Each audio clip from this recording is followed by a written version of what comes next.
దినవృత్తాంతములు మొదటి గ్రంథము 15వ అధ్యాయము.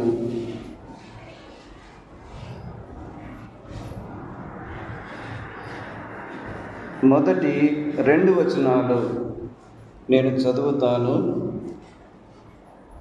దావీదు తన కొరకు దావీదు పురమందు ఇండ్లు కట్టించెను. దేవుని మందసమునకు ఒక స్థలమును సిద్ధపరచి దాని మీద గుడారం ఒకటి వేయించెను.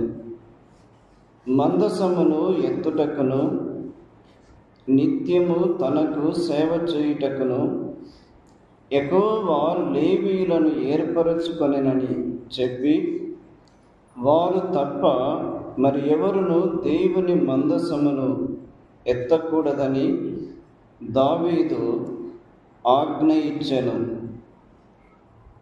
22వ వచనము. లేవీయుల అధిపతి అయిన కెనన్య మందసమును మోయుటయందు గట్టివాడైనందున అతడు మోత క్రమము నేర్పుటకై నియమింపబడెను. 27వ వచనము. దావీదును మందసమును మోయు లేవీయులందరూ పాఠకులను పాఠకుల పనికి విచారణకర్తయగు కెనన్యాయును సన్నపు నారతో నేయబడిన వస్త్రములు ధరించుకొని ఉండిరి. దావీదును సన్నపు నారతో నేయబడిన ఎఫోదును ధరించి ఉండెను. చిన్న మాట ప్రార్థన చేసుకుందాం. కృపా కనికరములు గల మా తండ్రి, సర్వాధికారి, మీకు స్తోత్రములు చెల్లిస్తూ ఉన్నాము.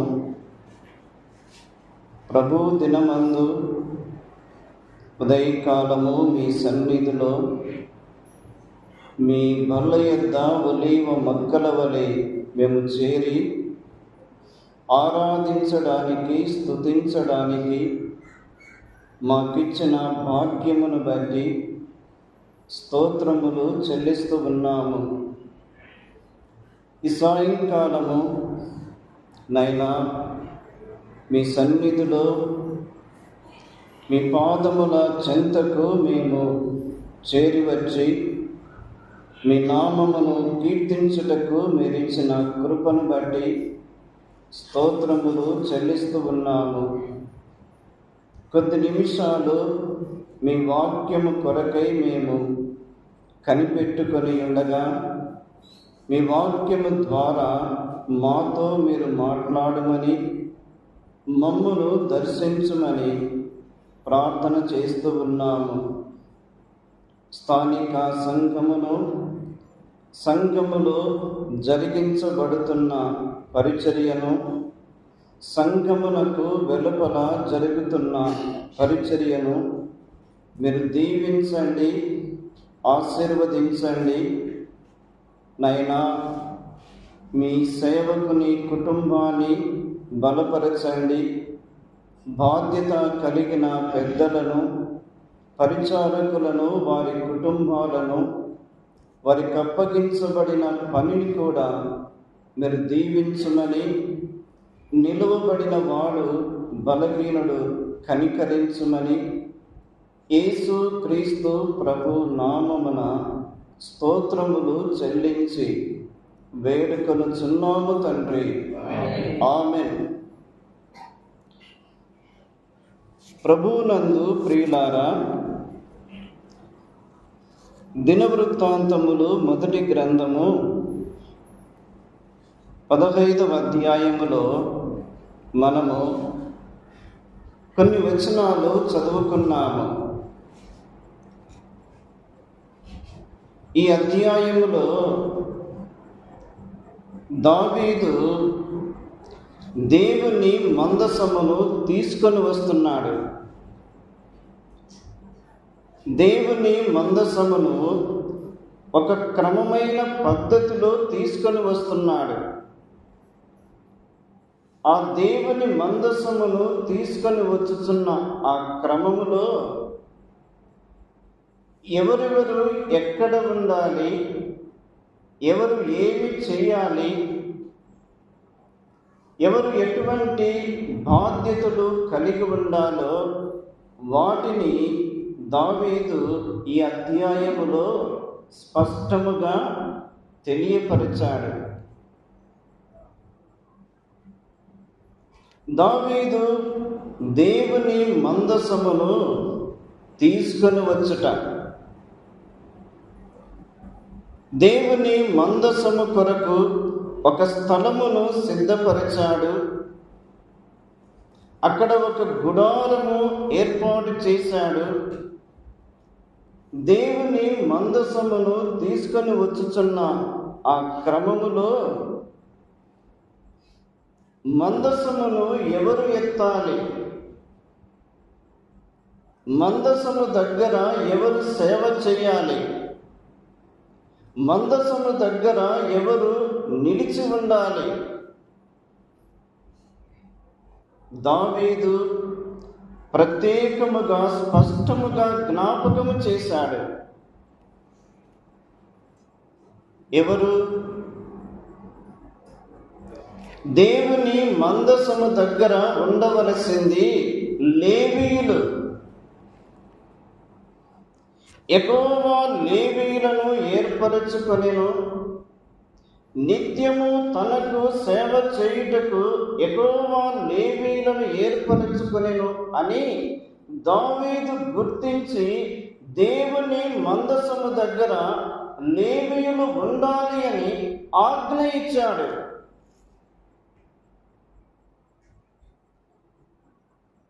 సమూయేలు 2వ గ్రంథము 6వ అధ్యాయములో మందసమును తీసుకొని వస్తున్నాడు, కానీ సరికాని పద్ధతిలో మందసమును తెచ్చుచున్నాడు. అందుకే అక్కడ మరణము కన్నులారా దావీదు చూచాడు. దేవుని మందసము ఎదుట జరిగిన సంభవాన్ని దావీదు చూచి దావీదు భయపడిపోయాడు. దేవుని సన్నిధి, దేవుని మందిరము, దేవుని మందిరములో పరిచర్య, వాటి విషయంలో చాలా జాగ్రత్తగా ఉండాలి అని దావీదులో నుండి ప్రభు మనకు నేర్పుతున్నాడు. ఈ సాయంకాలము ఒక 2 మాటలు నేను జ్ఞాపకం చేయడానికి నేను ఇష్టపడుతున్నాను. ఒకటి, లేవీయులు ఎవరు? లేవీయులకు అధిపతిగా ఉన్న కెనన్య ఏమి బాధ్యతలు కలిగి ఉన్నాడు? ఈ 2 మాటలు మనము జ్ఞాపకం చేసుకుందాము. లేవీయులు ఎవరు అని ఆలోచన చేస్తే, యాకోబుకు 12 మంది కుమారులు. అందులో యాకోబును లేయాను ప్రేమించి 6 కుమారునిచ్చాడు. ఆ 6 కుమారులలో వరుస క్రమములో చూచినప్పుడు రూబేను, సిమ్యోను, లేవి, యూదా. రూబేను, సిమ్యోను పుట్టిన తరువాత ఆ లేవి పుట్టినప్పుడు లేయా ఏమంటుంది? ఈసారి నా పెనిమిటి నన్ను హత్తుకొనును, అందుకే ఈ కుమారునికి లేవి అను పేరు పెట్టింది. లేవి అనగా యెహోవాను హత్తుకొనుట. యెహోవాను హత్తుకొనుట. నిజమే, ఒక విశ్వాసి దేవుని హత్తుకొనుట చాలా చాలా ప్రాముఖ్యమైనది. దేవునితో సంబంధము కలిగి ఉన్నప్పుడు, దేవునితో సహవాసము కలిగి ఉన్నప్పుడు, దేవునితో హత్తుకునే అనుభవం కలిగి ఉన్నప్పుడు దేవుని యొక్క మనసు ఒక విశ్వాసి ఎరుగును.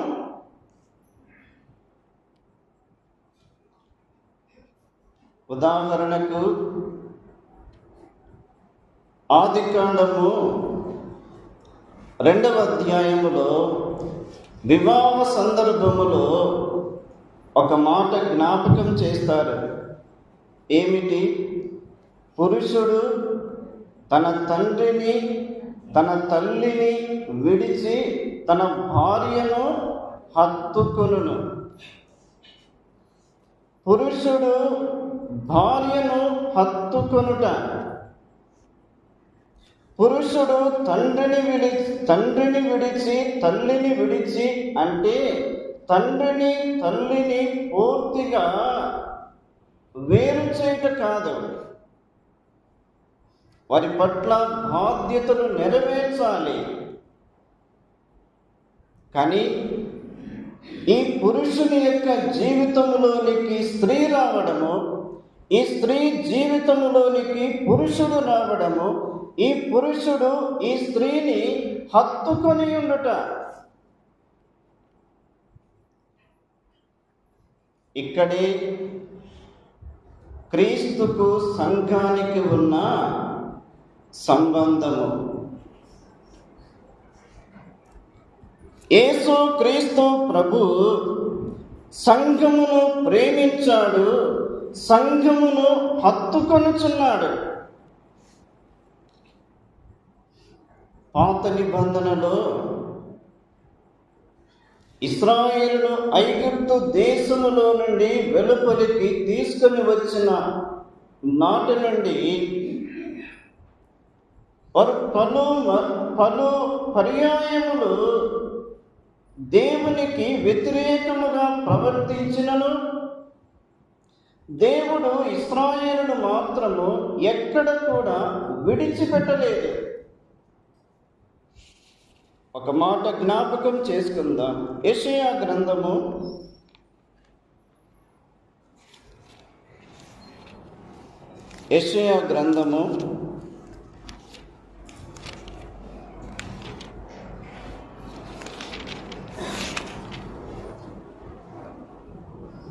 44వ అధ్యాయము 21వ వచనము. యాకోబు, ఇశ్రాయేలు, వీటిని జ్ఞాపకం చేసుకొనుము. నీవు నా సేవకుడవు, నేను నిన్ను నిర్మించితిని. ఇశ్రాయేలు, నీవు నాకు సేవకుడవై ఉన్నావు, నేను నిన్ను మరిచిపోజాలను. ఇశ్రాయేలు కష్టము వచ్చినప్పుడు, ఆపద వచ్చినప్పుడు, కీడు వచ్చినప్పుడు, శత్రువులు వచ్చినప్పుడు ఇశ్రాయేలు దేవునికి మొరపెట్టుట, దేవుని యొద్ద నుండి సహాయం పొందుట, తిరిగి ఇశ్రాయేలు లోకముతో కలిసిపోవుట. దేవుడు పలుమారులు బాధపడుతున్నా కూడా ఇశ్రాయేలు దేవునికి దూరమైన దేవుడు మాత్రము ఇశ్రాయేలును ఎక్కడ కూడా విడిచిపెట్టలేదు. ఇదే దేవునికి ఇశ్రాయేలుకు మధ్య ఉన్న శ్రేష్టమైన నిబంధన. క్రొత్త నిబంధనలో కూడా క్రీస్తు సంఘమును ఎంతగా ప్రేమించాడు. ఎంతగా ప్రేమించాడు. సంఘము కూడా క్రీస్తుకు అన్ని విషయాలలో లోబడవలెను. ఇక్కడే నాకు ఒక సందర్భము గుర్తుకొస్తుంది. దావీదు, యోనాతాను వారిద్దరూ మంచి స్నేహితులు.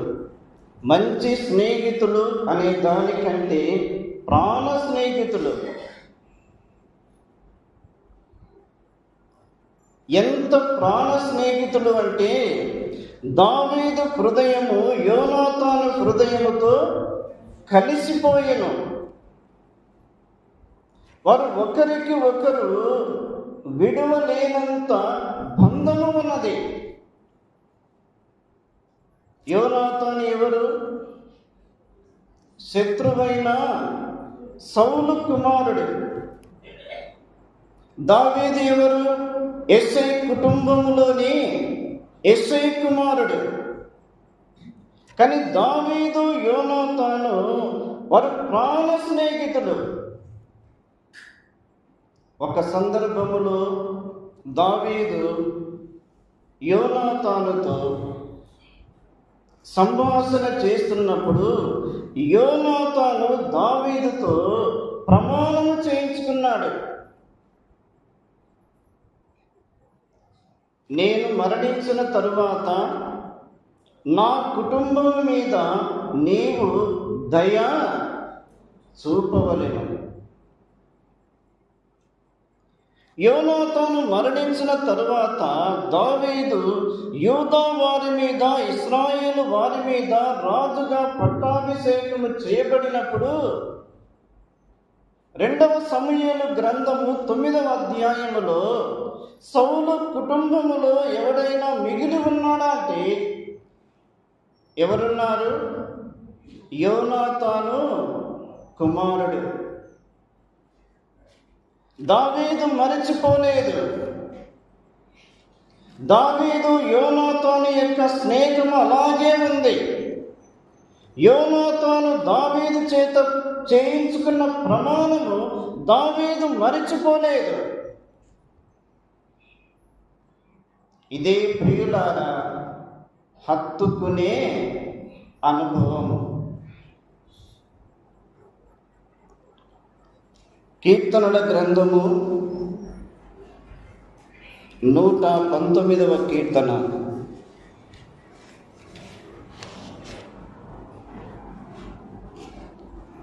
నూట 19వ కీర్తన 30వ వచనము. సత్య మార్గమును నేను కోరుకొని ఉన్నాను, నీ న్యాయ విధులను నేను నా ఎదుట పెట్టుకొని ఉన్నాను. యెహోవా, నేను నీ శాసనములను హత్తుకొని ఉన్నాను, నన్ను సిగ్గుపడనీయకము. భక్తుని యొక్క అనుభవం ఏమిటి? దేనిని హత్తుకుంటున్నాడు? దేవుని శాసనములను హత్తుకుంటున్నాడు. దేవుని శాసనములలో ఉన్న ఆ విశిష్టతను, దేవుని శాసనములలో ఉన్న ఆ స్వచ్ఛతను, దేవుని శాసనములలో ఉన్న ఆ ప్రత్యేకతను, దేవుని శాసనములలో ఉన్న ఆ ప్రత్యేకతను భక్తుడు గమనించి, నేను నీ శాసనములు హత్తుకొని ఉన్నాను, నన్ను సిగ్గుపడనీయకము. ఈ ఆఖరి దినాలలో దేవుని వాక్యముతో మనము ఎంత సమయము గడుపుచున్నాము? దేవుని వాక్యము దగ్గర మనము ఎంత సమయము గడుపుచున్నాము? దేవుని వాక్యము యొక్క విలువను మనం ఎరగాలి. దేవుని వాక్యములో ఉన్న ప్రత్యేకతను మనం ఎరగాలి. దేవుని వాక్యములో ఉన్న విశిష్టతను మనం ఎరగాలి. అలాగున ఎరిగి ఉన్నప్పుడు దేవుని వాక్యమును మాటి మాటికి మనము చదువుతూ ఉండగా వాక్యమును విడిచి ఉండలేనంత ఆ లోతైన స్థితిలోనికి పరిశుద్ధాత్ముడు మనలను తీసుకొని వెళ్ళను.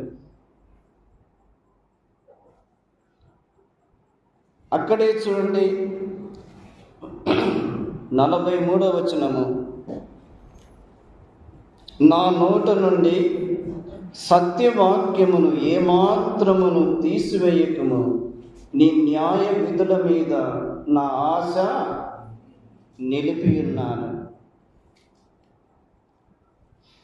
దేవుని ఆజ్ఞలు, దేవుని ధర్మశాస్త్రము, దేవుని న్యాయ విధులు, దేవుని కట్టడలను భక్తుడు హత్తుకొనుచున్నాడు.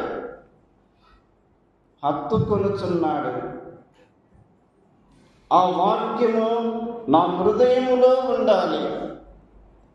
నా నోట నీ సత్యవాక్యమును ఏమాత్రము తీసివేయకుము. వాక్యము హృదయములో ఉన్నప్పుడు, వాక్యము హృదయములో నింపబడి ఉన్నప్పుడు, హృదయములో నుండి నోటి ద్వారా అవే మాటలు బయటికి వస్తాయి. మనము దేని చేత నింపబడతామో అవే మనలో నుండి బయటికి వచ్చును. 19వ కీర్తనలో వ్రాయబడి ఉంది, యెహోవా న్యాయ విధులు యథార్థమైనవి, అవి హృదయమును సంతోషపరచును. యెహోవా ఏర్పరచిన ధర్మము నిర్మలమైనది, అది కన్నులకు వెలిగించును. యెహోవా న్యాయ విధులు సత్యమైనవి, యెహోవా న్యాయ విధులు న్యాయమైనవి, అవి కేవలము న్యాయమైనవి. ఆయన ఉపదేశములు, ఆయన ఏర్పరిచిన ధర్మము, ఆయన సత్యములు, ఆయన కట్టడలు, ఆయన ధర్మశాస్త్రము, ఆయన మాటలు, ఇవన్నీ కూడా ఎంత శ్రేష్టమైనవి. యెహోవా యందైన భయము పవిత్రమైనది, అది నిత్యము నిలుచును. దేవుని వాక్యము చేత నింపబడుతున్నప్పుడు దేవుని భయము ఆటోమేటిక్గా మన హృదయములో నుండే బయలుదేరుతుంది. దేవుని భయము మనలో నుండి బయలుదేరుతున్నప్పుడు మనము ప్రభువులో నిలవడానికి ఆ భయము మనకెంతో ఉపయోగపడుతుంది. కాబట్టి దేవుని వాక్యమును మనము హత్తుకొనవలెను. రూతు గ్రంథములో మనం ఎరుగుదుము, రూతు గ్రంథము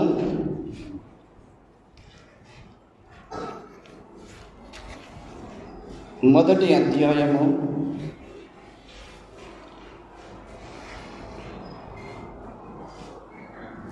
1వ అధ్యాయము 14వ వచనము. వారు ఎలుగెత్తి ఏడువగా ఓర్పా తన అత్తను ముద్దు పెట్టుకొనెను, రూతు ఆమెను హత్తుకొనెను.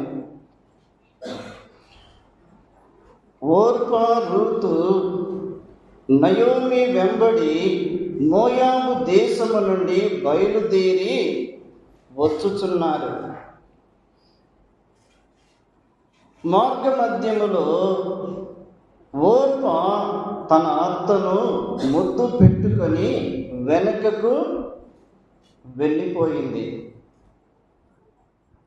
రూతు మాత్రము నయోమిని హత్తుకొని ఉన్నది. అప్పుడు నయోమి రూతుతో, అమ్మా, నీ తోడి కోడలు వెంబడి నీవు వెళ్ళవచ్చు కదా అని అంటే, రూత్ ఏమంటుంది? నా వెంబడి రావద్దని, నన్ను విడిచిపెట్టమని బ్రతిమాలు కొనవద్దు. నీ జనమే నా జనము, నీ దేవుడే నా దేవుడు. నీవు నివసించు చోటనే నేను నివసించెదను, నీవు మరణించిన చోటే నేను మరణించెదను. మరణము తప్ప నిన్ను నన్ను ఏదైనా వేరు చేస్తే యెహోవా నాకు ఎంత కీడైనా చెయ్యునుగాక. ఎంత తీర్మానం ప్రియులారా!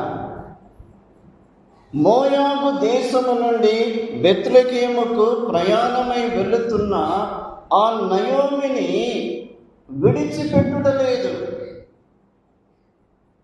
బెత్లెహేములో ఉన్న ఇశ్రాయేలు దేవుని, ఆ దేవుని యొద్దకు వెళ్ళడానికి, ఆ దేవుని ఆశీర్వాదము అనుభవించడానికి, ఆయన కరుణ కటాక్షములు పొందడానికి, ఆయన సిద్ధపరిచిన మేలులు పొందడానికి ఈ రూతు నయోమితో బయలుదేరి వెళుతూ ఉన్నది. ఇక్కడ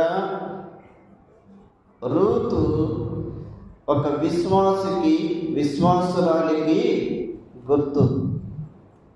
నయోమి పరిశుద్ధాత్మునికి గుర్తు. ఒక విశ్వాసి పరిశుద్ధాత్ముని యొక్క నడిపింపును కోరుకుంటున్నప్పుడు ఇరుకులు ఉన్నా, ఇబ్బందులు ఉన్నా, ఆకలి దప్పులు ఉన్నా, కరువు కాటకాలు ఉన్నా, అది ఏది ఉన్నా కూడా అందులోనే ప్రభు తృప్తిని ఇచ్చువాడు. రూతు నయోమిని వెంబడిస్తూ ఉన్నప్పుడు నయోమి రూతు గురించి ఆలోచన చేసింది. రూతుకు ఒక తోడు, ఒక ఆధారము నయోమి ఏర్పాటు చేసింది. నిజంగా మనము పరిశుద్ధాత్ముని యొక్క నడిపింపును కోరుకుంటున్నప్పుడు పరిశుద్ధాత్ముడు మనలను సర్వ సత్యములోనికి నడిపించువాడు, క్షేమకరమైన మార్గములోనికి నడిపించువాడు. 143వ కీర్తన 10వ వచనములో ఏమని వ్రాయబడి ఉంది? దేవా, నీవే నా దేవుడవు, నీ చిత్తానుసారముగా ప్రవర్తించుటకు నాకు నేర్పుము. దయగల నీ ఆత్మ సమభూమి గల ప్రదేశమందు నడిపించునుగాక. రూతు ఎక్కడ ఉండాలో దేవుడు అక్కడికే తీసుకుని వచ్చాడు. సహోదరుడా, సహోదరి, మనం ఎక్కడ ఉండాలో, ఏ మార్గములో ప్రయాణము చేయాలో, ఆయన మన కొరకు ఏమి సిద్ధపరిచి ఉన్నాడు, ఆయన మన పట్ల ఎటువంటి ప్రణాళికలు కలిగి ఉన్నాడు,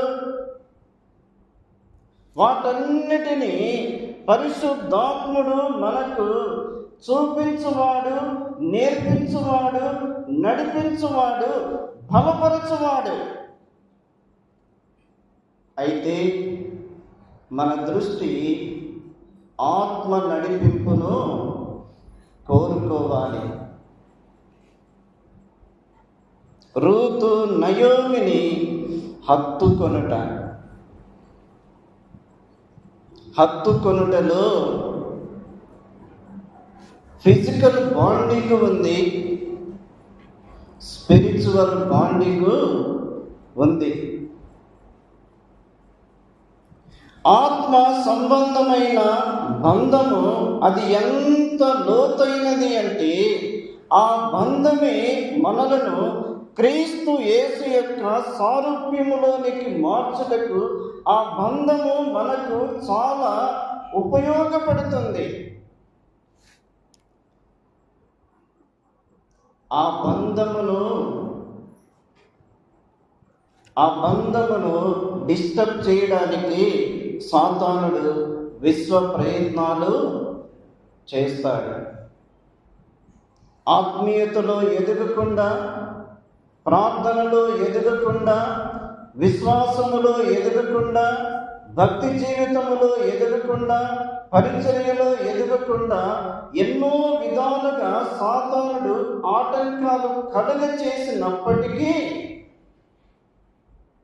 మన దృష్టి, మన కేంద్రము ప్రభువు మీద నిలపాలి. క్రొత్త నిబంధనలో అపోస్తలుల కార్యములు 11వ అధ్యాయము. అపోస్తలుల కార్యములు 11వ అధ్యాయము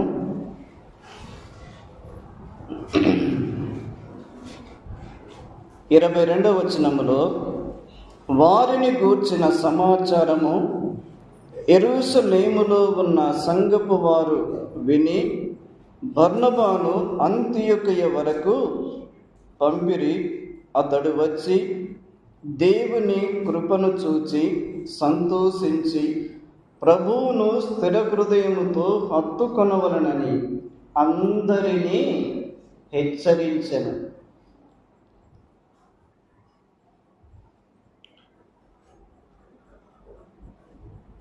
అంతియొకయకు బర్నబా పంపబడెను.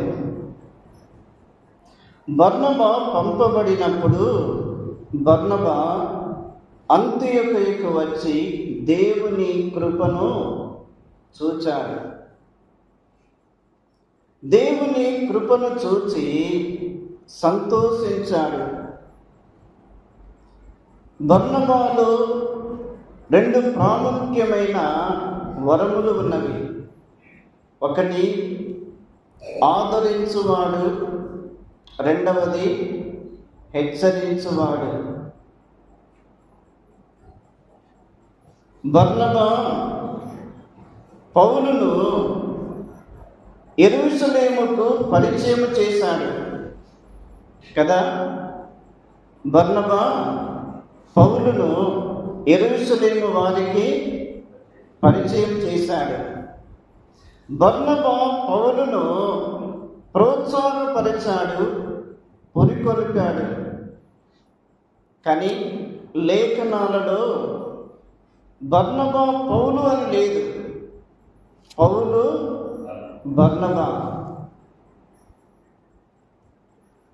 బర్నబాలో ఆదరించువాడు, ప్రోత్సాహపరచువాడు, పురికొల్పువాడు, అదే సమయంలో బర్నబా హెచ్చరించువాడు. మన జీవితాలలో చక్కగా ఆరాధన చేసేవారిని, చక్కగా పాటలు పాడేవారిని, చక్కగా పరిచర్య చేసేవారిని, దేవుని మందిరములో చురుకుతనము చూపించేవారిని, దేవుని పని పట్ల ఆసక్తి కలిగి ఉన్న వారిని మనము యవనస్తులు కానీ యవనస్తులను కానీ వారిని గుర్తించి వారిని ప్రోత్సాహపరచుట అది మంచిది.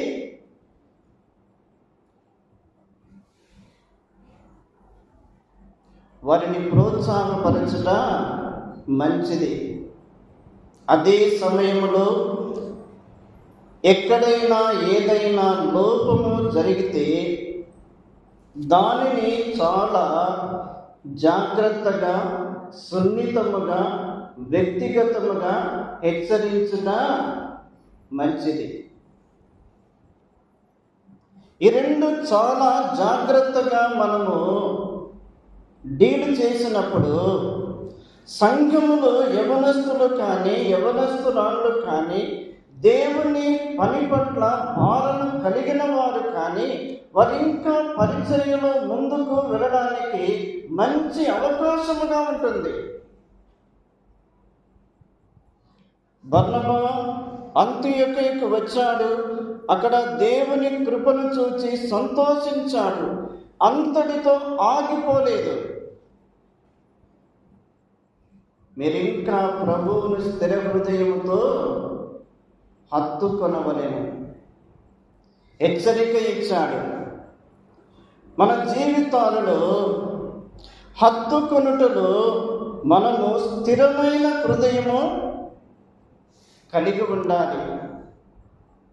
హృదయము ప్రభువు కొరకు స్థిరపరచుకొనుట మంచిది. హృదయమును ప్రభువు యొక్క పరిచర్య కొరకు స్థిరపరచుకొనుట మంచిది.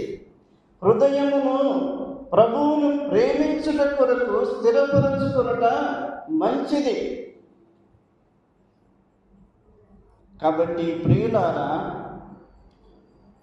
హత్తుకొనుట అనేది చాలా చాలా ప్రాముఖ్యమైనది.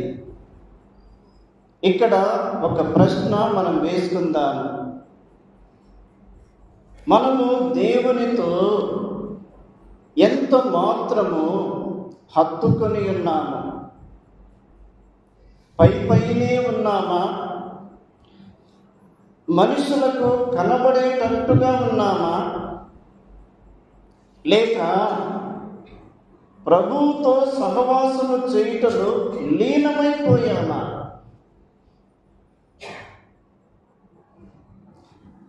రెండవది, ఈ లేవీయులు వీరెవరు చెప్పండి? ఏర్పరచబడిన వారు. దినవృత్తాంతములు 2వ గ్రంథము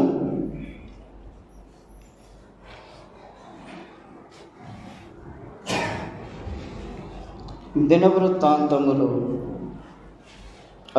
గ్రంథము 29వ అధ్యాయము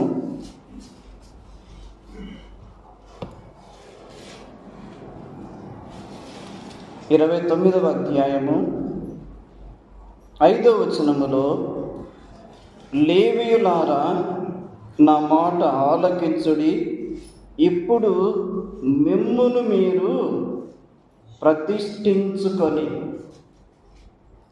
ఆ ముక్క మనం పట్టుకుందాం. దేవుని చేత ఏర్పరచబడిన లేవీయులు వారు చేయవలసిన మొట్టమొదటి పని, దేవుని పరిచర్యలోనికి వెళుతూ ఉన్నప్పుడు, పరిశుద్ధ స్థలములోనికి వెళుతూ ఉన్నప్పుడు, పరిశుద్ధ స్థలములో ప్రభువు యొక్క పరిచర్యలోనికి వెళుతున్నప్పుడు వారు చేయవలసిన మొట్టమొదటి పని తమ్మును తామే ప్రతిష్ఠించుకొనుట. అనగా పరిశుద్ధపరచుకొనుట, లేక ప్రత్యేకపరచుకొనుట. పరిశుద్ధత అనేది, ప్రత్యేకత అనేది చాలా ప్రాముఖ్యమైనది. ఎందుకంటే లోకము మనలను గమనిస్తూ ఉంది. లోకము మనలను గమనిస్తూ ఉన్నప్పుడు మనలో ఏమి కనబడాలి అంటే ప్రత్యేకత కనిపించాలి. మాటలలో ప్రత్యేకత, ప్రవర్తనలో ప్రత్యేకత, క్రియలలో ప్రత్యేకత, మనము చేసే పనులలో ప్రత్యేకత. ఏర్పరచబడిన లేవీయులు తమ్మును తామే ప్రతిష్ఠించుకొనవలెను, పరిశుద్ధ పరచుకొనవలెను, ప్రత్యేక పరచుకొనవలెను.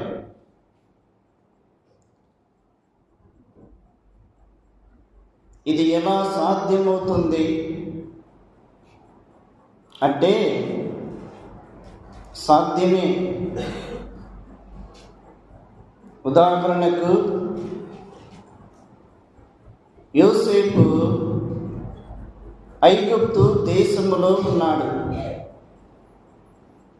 తనకంటూ బంధువులు లేరు.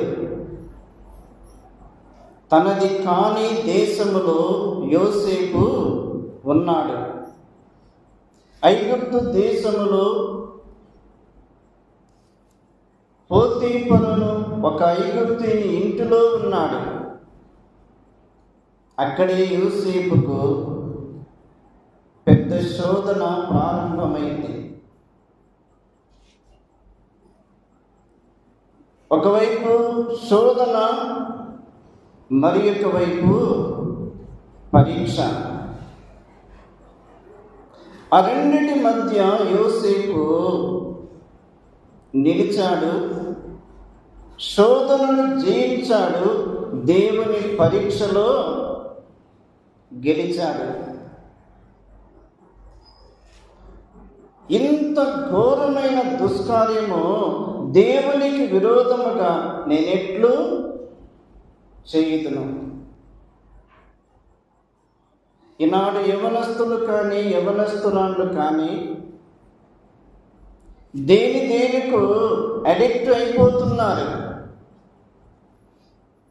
వ్యర్థమైన వాటిని చూడటము, వ్యర్థమైన వాటిని చదవడము, వ్యర్థమైన సహవాసము చేయడము, వ్యర్థమైన సంభాషణ చేయడము, వ్యర్థమైన వాటికి సహవాసము చేయడము ద్వారా భక్తి జీవితము పాడైపోతుంది, విశ్వాస జీవితము పాడైపోతుంది, ఆత్మీయ జీవితము పాడైపోతుంది.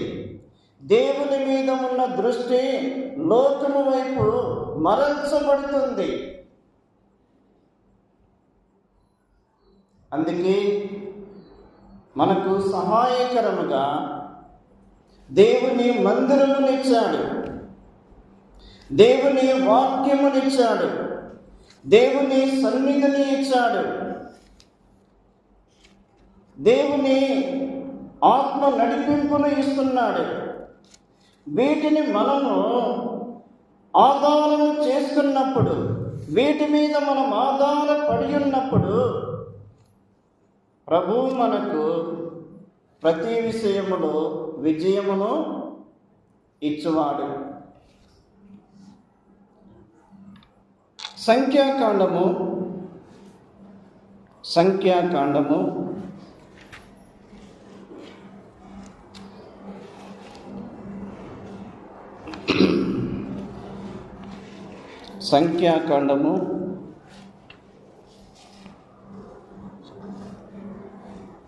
3వ అధ్యాయము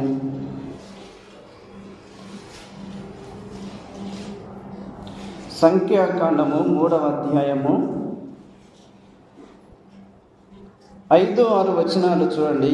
మరియు యెహోవా మోషేకు ఇలాగు సెలవిచ్చెను, నీవు లేవి గోత్రీకులను తీసుకొని వచ్చి వారు అతనికి పరిచారకులుగా ఉండునట్లు యాజకుడైన అహరోను ఎదుట వారిని నిలువబెట్టుము. వారు ప్రత్యక్షపు గుడారము ఎదుట మందిరపు సేవ చేయవలెను. తాము కాపాడవలసిన దానిని, సర్వ సమాజము కాపాడవలసిన దానిని వారు కాపాడవలెను. మందిరపు సేవ చేయుటకు ప్రత్యక్షపు గుడారము యొక్క ఉపకరణములన్నిటినీ, ఇశ్రాయేలు కాపాడవలసిన దంతటిని వారే కాపాడవలెను. కాగా నీవు లేవీయులను అహరోనుకును అతని కుమారులకును అప్పగింపవలెను. ఇశ్రాయేలీయులు చేయవలసిన పని ఎవరు చేయాలి? లేవీయులు చేయాలి. లేవీయులకు దేవుడిచ్చిన గొప్ప స్థానము ప్రియులారా. ఇశ్రాయేలు గోత్రములలో లేవి గోత్రము అది ప్రత్యేకమైన గోత్రము. వారు నావారు అంటున్నాడు దేవుడు. వారు నా వశమున చేయబడి ఉన్నారు. అయితే లేవి గోత్రికులను అహరోను వశమున చేయబడవలెను. అహరోను వశము అంటే యాజక కుటుంబము. బలులు అర్పించుటలో, మందిరము యొక్క పరిశుద్ధ స్థలపు సేవ విషయములో, ఆ వస్తువులు కాపాడే విషయములో దేవుడు లేవి గోత్రానికి ప్రత్యేకమైన స్థానమునిచ్చాడు. స్థానిక సంఘాలలో కూడా దైవ సేవకునికి, సంఘములో బాధ్యత కలిగిన పెద్దలకు, పరిచారకులకు దేవుడు గొప్ప స్థానమే ఇచ్చాడు. అది దేవుడు అనుగ్రహించిన స్థానము కాబట్టి ఆ విలువను గుర్తించి ఆయన కొరకు నమ్మకముగా సేవ చేయవలెను. వాస్తవానికి మరి యొక్క కోణములో మనం జ్ఞాపకం చేసుకుంటే, మనము లోకములో నుండి ఏర్పరచబడిన వారము. మనమెవరము? ఎన్నిక లేని వారము. ఎన్నిక లేని నన్ను ఏర్పరచుకునే శ్రీయేసుడు, ఏ దారి లేని నాకు క్రీస్తేసే పరలోక మార్గమాయెను. ఎన్నిక లేని నన్ను, ఎన్నిక లేని నిన్ను నన్ను అని ఏర్పరచుకున్నాడు. ఏర్పరచబడిన వారికి క్రీస్తేసే పరలోకపు మార్గము. అయితే ఏర్పరచబడిన వారు పేతురు మొదటి పత్రిక 2:9 ప్రకారము వారు ఏర్పరచబడిన వంశము, వారు రాజులు, వారి యాజకులు, వారి పరిశుద్ధ జనము, దేవుని సొత్తైన ప్రజలు. స్థానిక సంఘములు ఏర్పరచబడిన పరిశుద్ధులకు ఎంత గొప్ప ఆధిక్యత ఉందో అంతకంటే శ్రేష్టమైన ఆధిక్యత దైవ సేవకునికి, పెద్దలకు, పరిచారకులకు ఉన్నది. స్థానిక సంఘములో దేవుడు ఎవరికి ఏమి అవసరముందో దేవుడు ఆ వంతుల ప్రకారమే ఉంచాడు. ఒక మాట నేను జ్ఞాపకం చేసి నేను ముగిస్తాను. దినవృత్తాంతములు 2వ గ్రంథము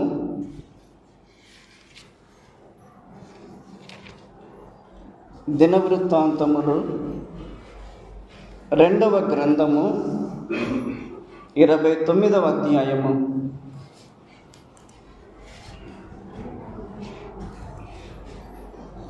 11వ వచనం చూడండి.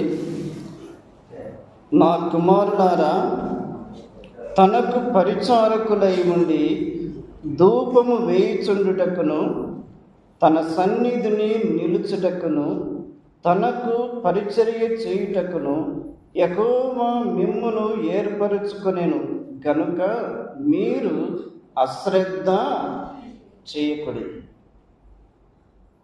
రాజు ఎవరితో అంటున్నాడు? ఏర్పరచబడిన లేవీయులతో. ఏర్పరచబడిన లేవీయులతో రాజు అంటున్న మాట, అక్కడ 3 మాటలు ఉన్నవి. ఒకటి ధూపము వేయుట, రెండవది ఆయన సన్నిధిని నిలుచుట, మూడవది పరిచర్య చేయుట. దేవుని సన్నిధి మనకు మాటి మాటికి అవసరమై ఉంది. ఉదాహరణకు దేవుడు మోసేతో, మోసే ఈ ప్రజలను తోడుకొని పొమ్ము. యెహోవా ఈ ప్రజలను తోడుకొని పొమ్మని నీవంటున్నావే, మాతో ఎవరిని పంపెదవు? ఎవరిని పంపెదను? నా సన్నిధి నీకు తోడుగా వచ్చును. నా సన్నిధి అంటే నేనే మీకు తోడుగా వచ్చున్నాను. ఆయన సన్నిధి అంటే ఆయనే మనతో ఉన్నాడు. ఆయన సన్నిధిని ప్రేమించాలి, ఆయన సన్నిధిని గౌరవించాలి, ఆయన సన్నిధిలో భయభక్తులు కలిగి ఉండాలి, ఆయన సన్నిధిలో ఆయన కొరకు కనిపెట్టుకొని ఉండాలి. దేవుడు గొప్ప ఆశీర్వాదములు ఇచ్చువాడు. లేవీయులు ఆయన సన్నిధిలో నిలవాలి. రెండవది ధూపము వేయిస్తూ ఉండాలి. అనగా విశ్వాస జీవితంలో ప్రార్థన ఆగిపోకూడదు.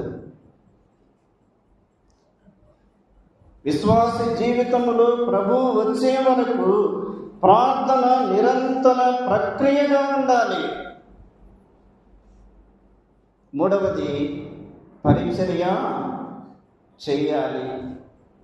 దేవుడు నీకు ఏ కృపావరం ఇచ్చాడో ఆ కృపావరములోనే ఆయన పరిచర్యను నమ్మకముగా చేయాలి.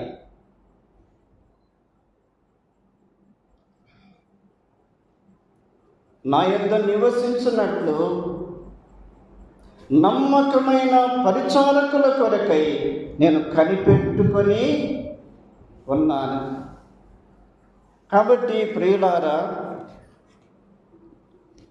లేవి గోత్రము ఎంత ప్రత్యేకమైనది. లేవీయులు వారు ప్రభువుతో హత్తుకొని ఉన్నారు. ఆత్మీయ జీవితములో మనము ప్రభువును హత్తుకొని నమ్మకముగా సేవించుచు ఆయన కొరకు జీవించుదాము. దేవుడు ఈ మాటలు మన వినికిడిలో దీవించునుగాక.